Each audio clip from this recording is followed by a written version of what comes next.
struggling to slay a first date, as in maybe it's a lot of only dates? Well, as the Seduxe, your favorite dating coach, also known as Amber DeVos, I am here tonight to help you with that struggle. I am going to give you 5 of my favorite strategies, or rather 4, and then the 5th is Patreon only. But I'm going to give you my top strategies on how to have more successful first dates, aka no more only dates. So I'm going to talk about why these strategies matter, how you're getting it wrong, and then what there is to do right. So the top 5 strategies that I'm going to discuss today is 1, how to plan a solid itinerary. Number 2, how to make a strong first impression. Number 3, how to create a compelling connection.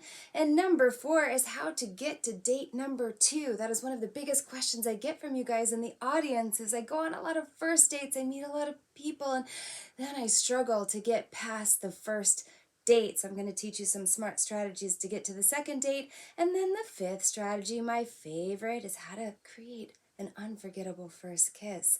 But that's for you patrons only. And if you have your own questions, don't be shy to ask. And for those of you who are watching the recording, leave them in the comments or send a direct message. Okay, so for number 1 strategy tonight to have more successful first dates is to plan it.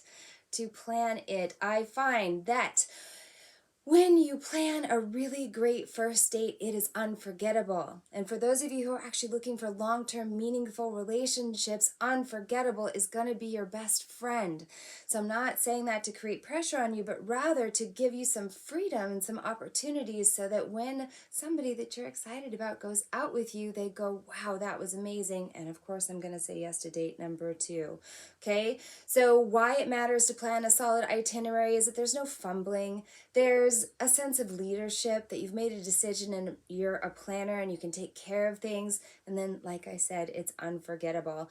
So let's start with where you guys go wrong. The first place that you guys go wrong is that you plan coffee dates. If you've been watching me for a while, you know that coffee dates are absolutely a hard no for me. The reason why is because they are low effort, and low effort means low interest. And so if you want someone to have high interest in you, don't do low effort things, okay? Where else you're going wrong is that you're making her choose the date destination, making her choose where you want to go. So if you have been listening to me, then you know that my number 1 tip for you is first date phone date. And on that first date phone date, if it goes well, you find out what she likes to do, what's exciting for her, things around town, either that she loves doing or that she's always wanted to try. Ask her those things when you do the first date phone date so that you can create that unforgettable, very thoughtful, like a leader, first date experience for her.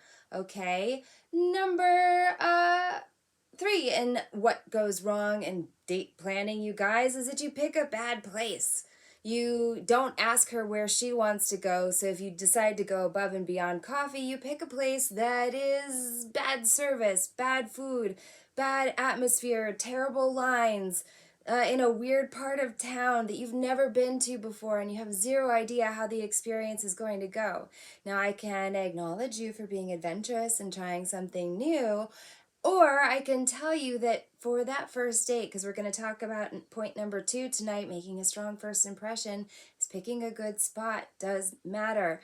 So stop picking bad spots. Go to something that you're comfortable with, or first date, phone date, ask her something that she's excited about so you already know it's going to be a good place. Either because A, she's already been there and she knows it's good, so you don't have to worry about it. Or if it's something that she's been wanting to try, if it ends up sucking, you guys can laugh about it, that, next time it is on you to pick the place. Okay? So we're always looking for those fun, playful opportunities to connect with another human being. Not just so tight and so high pressure. Something else that you guys do wrong on first dates is you overdo it.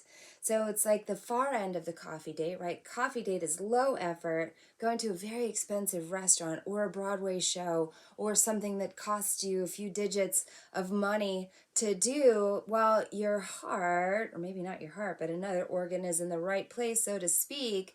It doesn't serve you because it can either break the bank for you, right, on somebody that you're not sure if you like. I mean, unless, of course, you had your first date, phone date, and it went really well, and she said, I love Broadway, in which case, if you want to invest in a Broadway show to have an unforgettable first date, then by all means do it. But sometimes when you spend a lot of money on someone that you just met, it can come off as desperate, which is incredibly not seductive, very unattractive, and quite repellent, in fact. So when you overdo it, you spend a lot of money, you do something incredibly elaborate, while us ladies do appreciate that sort of thing, I suggest, as your favorite performance dating coach, to ease into it. Save something like that until the third date, until you're sure that you like her. I know that you think making a strong first impression is dropping a lot of cash or having something spectacular happening on the first date, and that is not the case. Okay, so we're going to cover first impressions next. So yes, we don't want to lose leadership in terms of planning those dates. And when I say leadership, it's not bossing and determining and saying, this is what I want to do and you're going to show up at this time, but it's rather listening, right? First date, vote date. And the reason why I keep repeating this is because I really emphasize how important this is for you guys and your dating journey. But you've listened to what is interesting and exciting for her, and then you have made a plan to do it. Okay, and so the secret sauce to that is what I like to call the yes, yes close. And actually, it's not my thing, the yes, yes close. Anyone who's in sales should know the yes, yes close. But once you've heard what she likes and you want to have that sense of leadership while giving her an opportunity to still be a participant in the creation of a great first date, is that you do a yes, yes. So, how we do a yes, yes is, and I want you to take notes here, this is very important, is that you say, would you rather do A, which was the favorite thing that she said she'd like to do, or would you prefer to do B, which is thing she's always wanted to do but maybe has never done, or a variation of the two. So she said she loves A, she loves B, fantastic. She mentioned she likes cuisine A, cuisine B, wonderful. And actually, this is something that you can use throughout your relationship, not just on the first date. But you say to her, okay, I want to take you out next Tuesday. Would you prefer to go to a speakeasy or do billiards? Because she mentioned she liked both of those things. And then you let her choose. She says, oh, wow, you know what? Let's do the speakeasy. I've been dying to try it. Fantastic. So then, being a planner and creating an unforgettable first date, you call ahead and you reserve spots at the bar. You reserve a table, although in the connection part, I'm going to talk about why sitting at the bar is better for you. But you do the effort ahead of time to make sure that you're set up for that speakeasy. Or billiards, you find out if it's going to be busy that night, what's a better night to go, if you need to reserve a table, or you just let them know, or you let your date know what to expect when you go there. So if it's a busy night, hey, I'm so excited to take you to this billiards place, just giving you a heads up. The tables tend to fill up really quickly, so what do you say we go at 5 o'clock rather than 6 o'clock like we talked about? Okay, so I'm trying to give you guys top level things. If you want to go deeper on any of these, feel free to ask questions in the chat here, or you can send me direct messages as well. I think that's everything that I'm going to give you guys tonight. I think this was some really good, juicy information. For those of you who are just joining with me, I gave you some of my favorite strategies, 4 of my favorite strategies on how to slay a successful first date.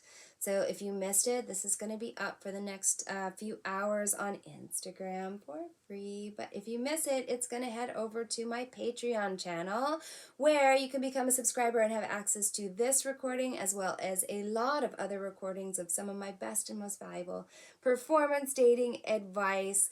If you think that coaching might be a good fit for you, but you're not sure, go ahead and go to the link in my bio and sign up for a complimentary mini session, and we can see what you're working with.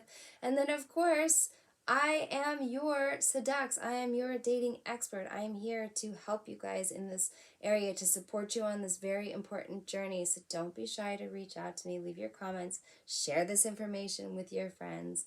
And join me next week live. And until then, ciao for now.